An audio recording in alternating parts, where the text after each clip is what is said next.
Welcome, everybody, to episode 405. Can't believe 405 episodes have gone by, and I am currently on assignment. Yes.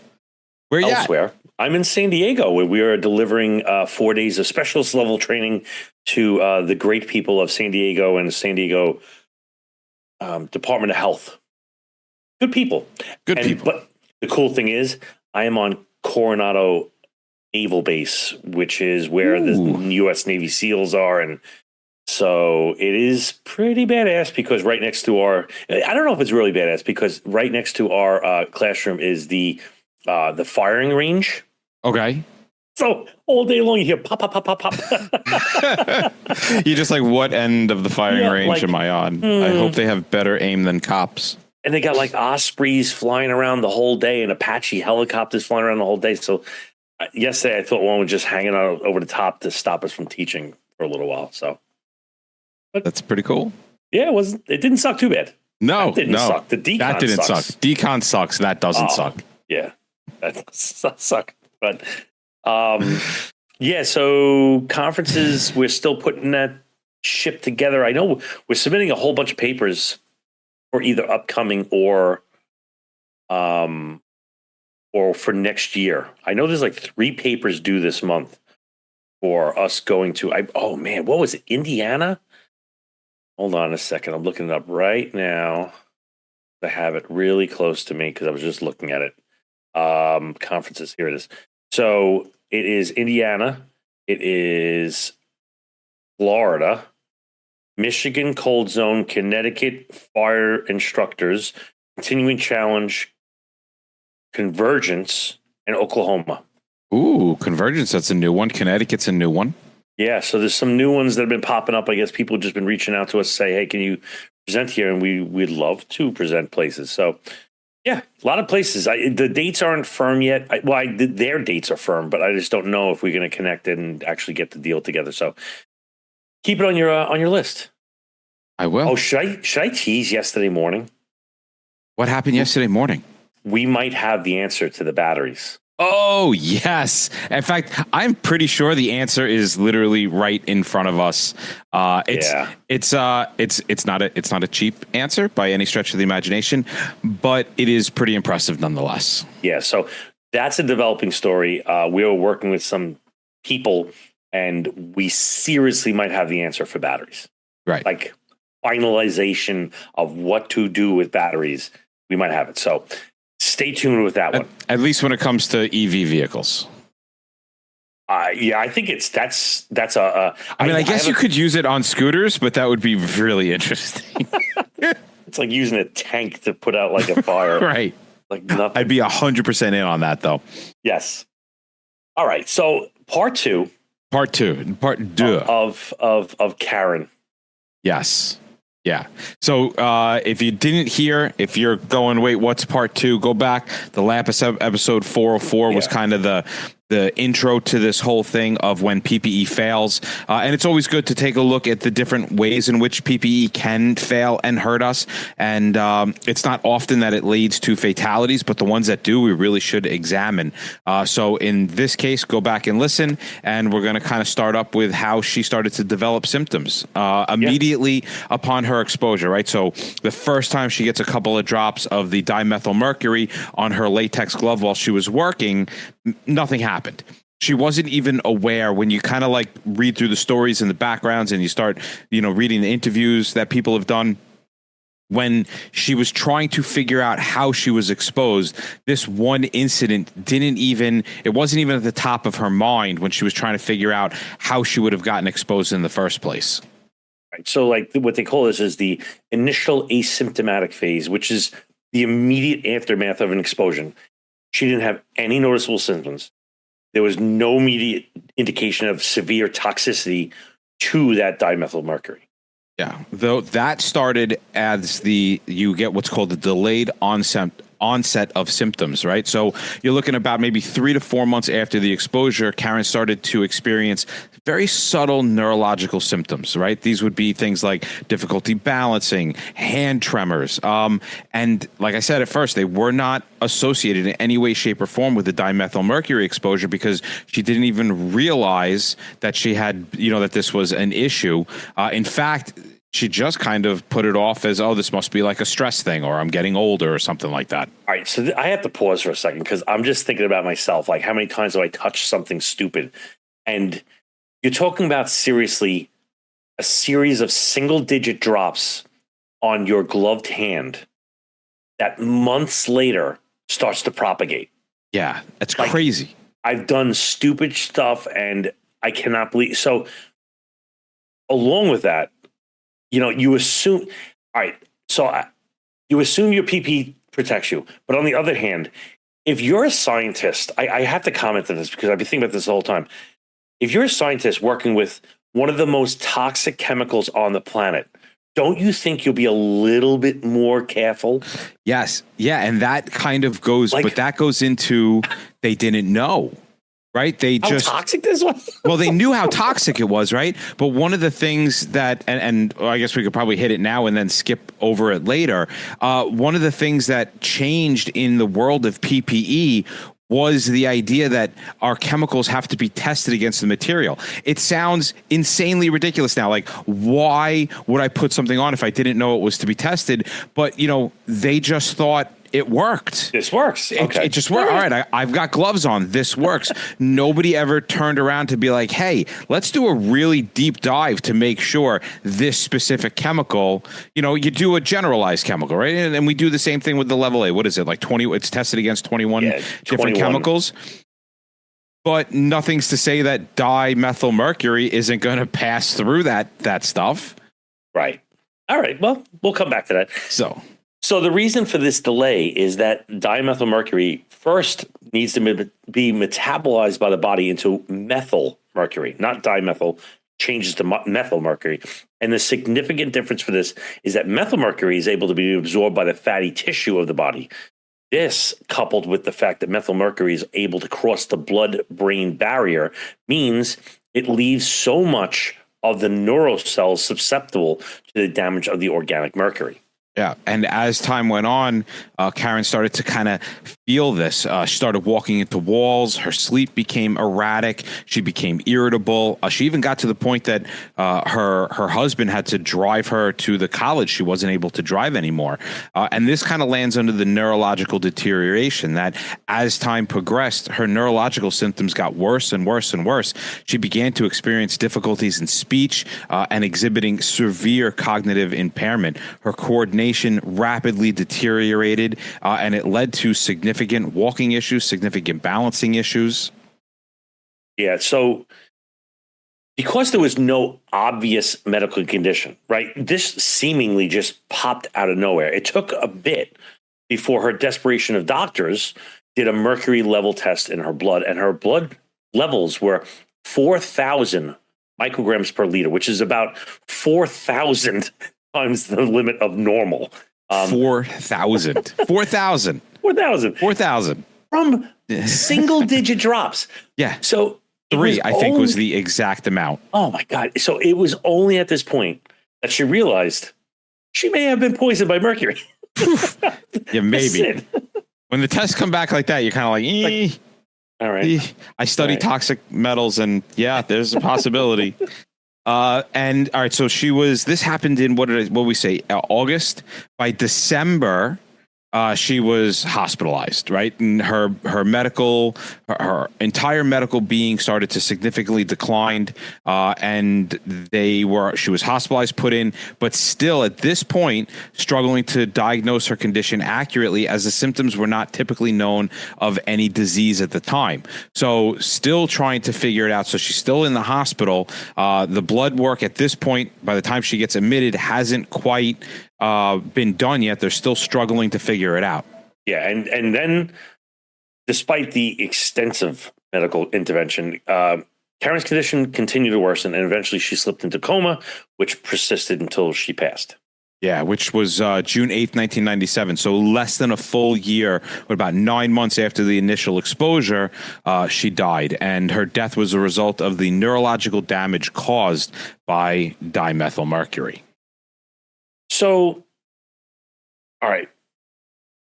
That is, oh my God, I can't wrap my head around this one.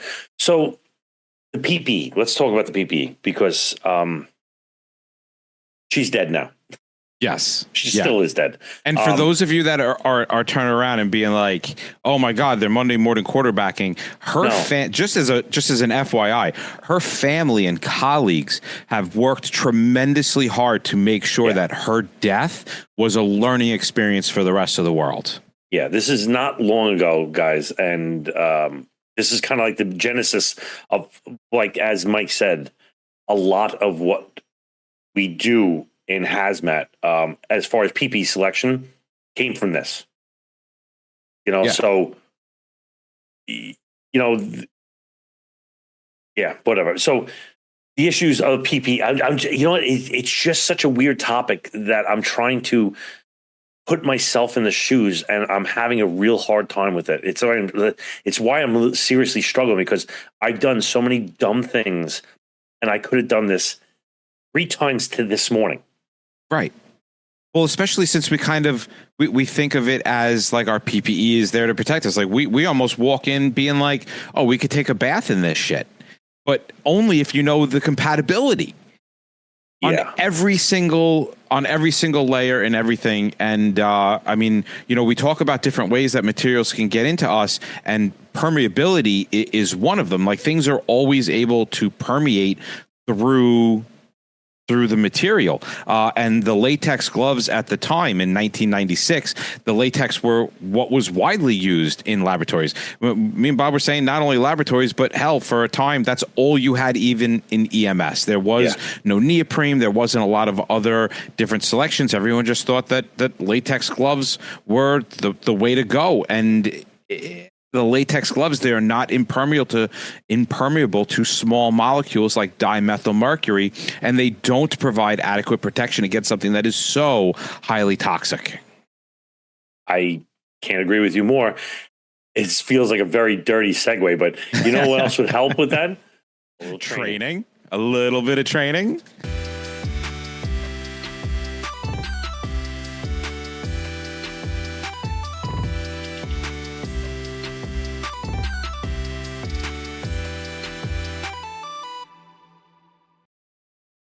So, back to what we were talking about. I'm just flipping back to Karen. So, all right, poor Karen. What was the actual issue with the PPE? It was permeability of the dimethylmercury. The dimethylmercury is an incredibly toxic compound that could readily penetrate materials. Right? I mean, readily. It's just like, if you think about it, like, honestly, there is, what do they call it? A lattice? I think that's what they call it.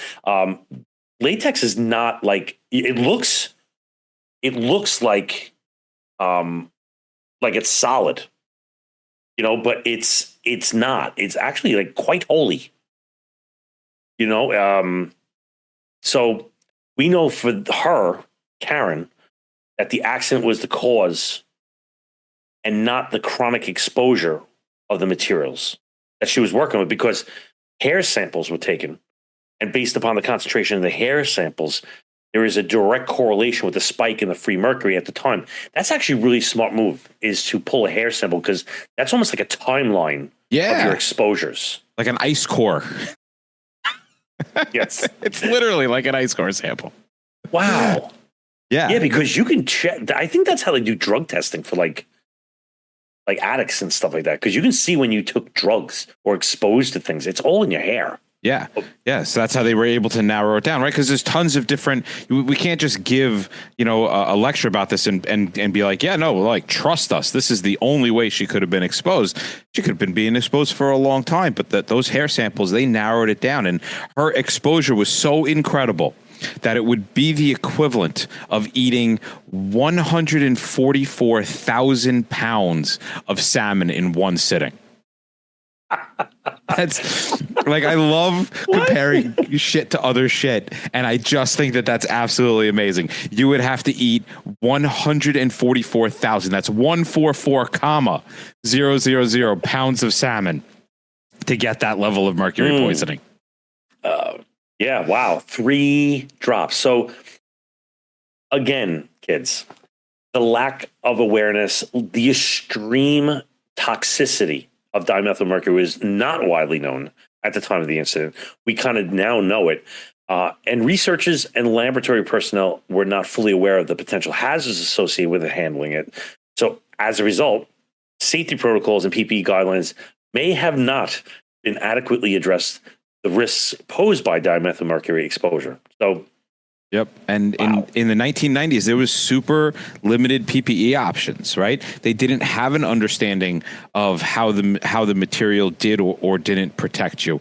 Well, we've come a long way since then, but the range of PPE materials and options that offer protection against these highly toxic substances, they were super limited. Now, this goes into how we operate. How is this a lesson for us? Well, we need to really make sure that every single aspect of our PPE is compatible. We want to make sure that there's layers.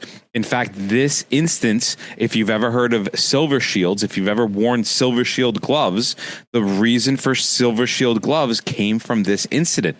So it is super important to do all of your research, make sure that every aspect is going to be compatible, because although we turn around and often say, it's just a couple of drops, you know, we often think of level A and PPE as being binary, right? Either yes or no. It either will get through or it won't get through. And the reality is that even the stuff that level A's are approved for in those 21 chemicals, it is not a yes or no permeability. Material is getting through. Absolutely. There is no question. There's no question about that. Like that isn't even on the table for discussion. Material permeates our level A. It's just a matter of what is the concentration and the amount that can get through.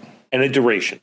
Of contact with right. You. But you just said something that was kind of, I remember Silver Shield gloves were those, they look like the crappy lunch lady gloves that they would wear to serve you tinfoil style.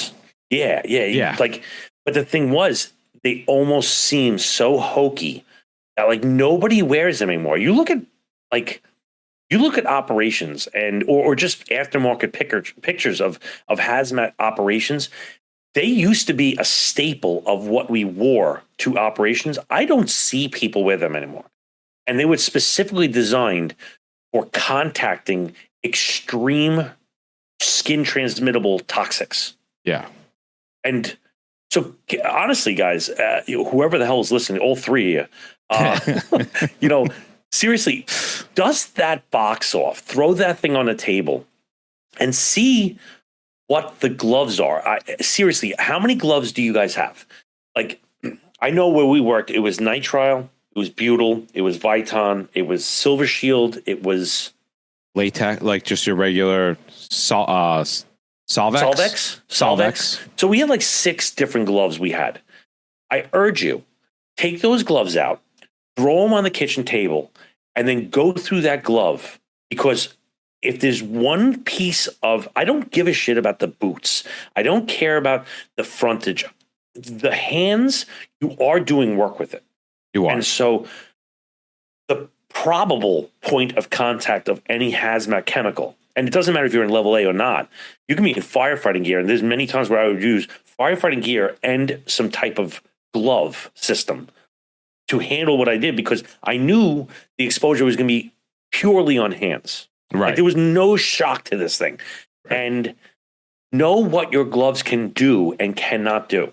Yeah, and question every run. I can't tell you how many times we would be responding to an acid, and the new guys, even relatively seasoned guys, would just reflexively throw on nitriles and then the Solvex gloves. And it's like, whoa. Solvex is great for petroleum-based product, right? But we're going to deal with a very strong acid or corrosive, and you have to put on the butyls. And it was kind of like they were like, oh yeah, I remember that, but You don't want to remember that after you're already being burnt, right? You don't want to be the case study. So don't take anything for granted. Don't think just because I've done it this way before and I was fine, that is the right way. Double check every single time. No, but no, like what I'm seriously saying is like, you know, like Mike just said, know the trigger to change your glove. Like it should be almost like a decision tree where it's like an if-then statement. Like if it's a corrosive, you consider these two. If it's a petroleum, consider these four. You know, and almost have that like as stupid as it sounds, we used to have a chart. You know, everybody knows like when you get into a level A suit or a level B suit, you know, Mike uses a size 15 shoe and he's a double X suit. And when we're really getting our shit together and we're getting dressed, do you think it's now time to go over like a waiter and go, okay, Mike, what would you like your selection to be? No, that's your resource. That's honestly your resource officer's job, right? Or, exactly. Or resource or science officer or whatever you want to call it in the department that you're in. They should be turning around and going, this is the type of glove that you're going to wear. This is the type of suit you're going to wear. This is the material that. But you can do we chart even that have out. that material? Yeah, you know what I'm saying? Like you can have, I'm showing my palm because my camera's going to start moving.